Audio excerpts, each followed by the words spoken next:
Hi guys, so welcome to week 10. So I'm calling this one Mark Ronson week. So all the songs I'm doing today are either written by or co-written by Mark Ronson or remixed by Mark Ronson.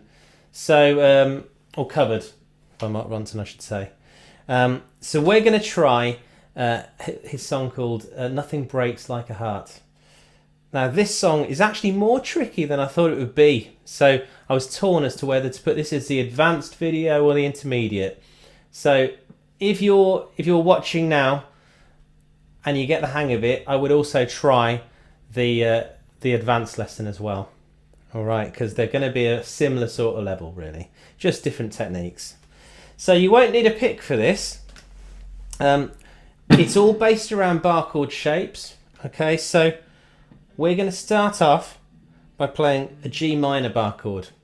So you first of all need to bar your 3rd fret from the 6th string down, put your 3rd finger on the 5th fret 5th string and 4th finger on the 4th fret 4th string.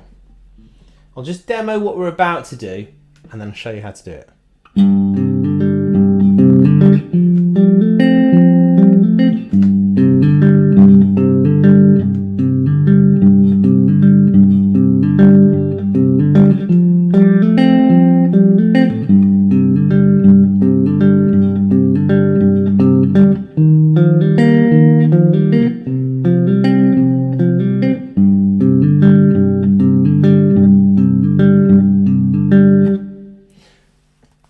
Okay, so you can probably see from that it's a little bit fiddly. We're using bar chords and hammering on at the same time. It's a very kind of, I guess it's got a real country feel to it. So we're starting off with a G minor bar chord shape. So you're barring your 3rd fret from the 6th string down. You're putting your 3rd finger on the 5th fret 5th string and your little finger on the 5th fret 4th string. With your right hand, if you're right-handed, opposite also for left-handed players, you're going to be plucking your 6th string with your thumb,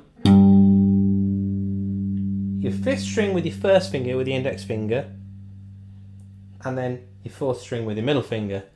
But in between all of that, we're going to have to do a hammer on with our 3rd finger. So we're going to pluck string 6, take your 3rd finger off, pluck your 5th string with your 3rd finger, your 1st finger still barred, and then hammer your 3rd finger back onto the 5th fret, like that.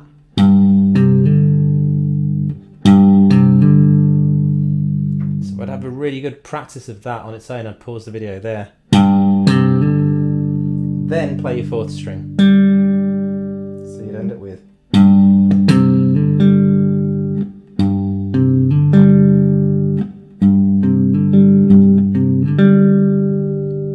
It's a really nice part of that. So the rest of the song follows the same kind of style. Okay, so next up we're moving over to another version, another way of playing an F major 7.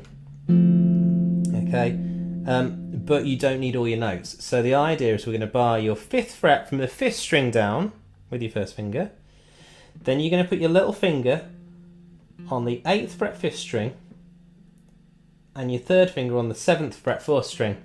Okay, so if you were to play that from the 5th string down, it's what you call an F major 7. Okay, there's loads of different ways of playing that, but we're not going to worry about that now. So I want you to pluck your 5th string with your thumb, take your 3rd finger off, pluck your 4th string and hammer your 3rd finger down to the 7th fret, and then pluck your 3rd string with your middle finger. So that would sound like this.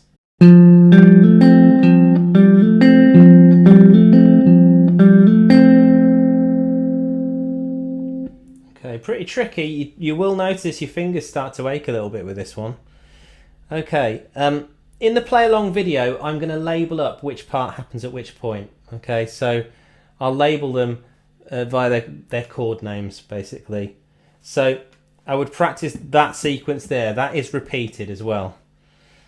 Okay, after that, after you repeat, we're going to go down to a E flat major 7 shape. which is the same shape you had up here, but we're moving back 2 frets. So you'd be barring your 3rd fret from the 5th string down. Your little finger would be on the 6th fret 5th string. Your 3rd finger is going to be on the 5th fret 4th string. Okay, same technique. So you're going to pluck your thumb. Sorry, your thumb's going to pluck your 5th string. Take your 3rd finger off.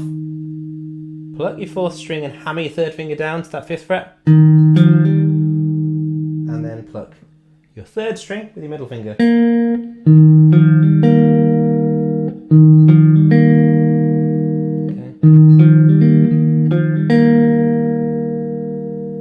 Okay, twice round. Okay, the next shape is really a C5 power chord. Okay, but I'd like you to still bar it. I think it's easier to do this way because of your hammer on. So we're going to bar from the 3rd fret 5th string down. Put your little finger on the 5th fret 3rd string and your 3rd finger on the 5th fret 4th string. Same plucking. So we're plucking your 5th string with your thumb. Take your 3rd finger off. Play your 4th string with your index finger. And hammer your 3rd finger onto the 5th fret.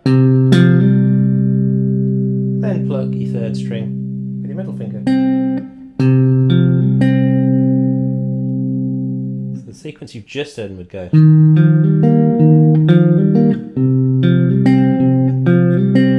So that each of those are twice. Then we go back to part 1. 4 times. So you'd have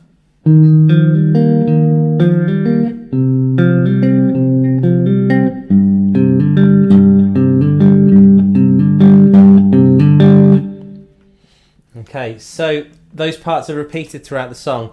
I'd like you to eventually, once you feel confident with this, I think you should go and play along to the actual track itself. But I've made you a backing track to play along to for the moment. Those are the only parts we're going to learn, and like I say, they're going to be labelled on the video. It's a bit of a tricky one, this one, so it's a little bit different to normal, which is good, bit of variation. So have fun with it, and then come and join me in the play along.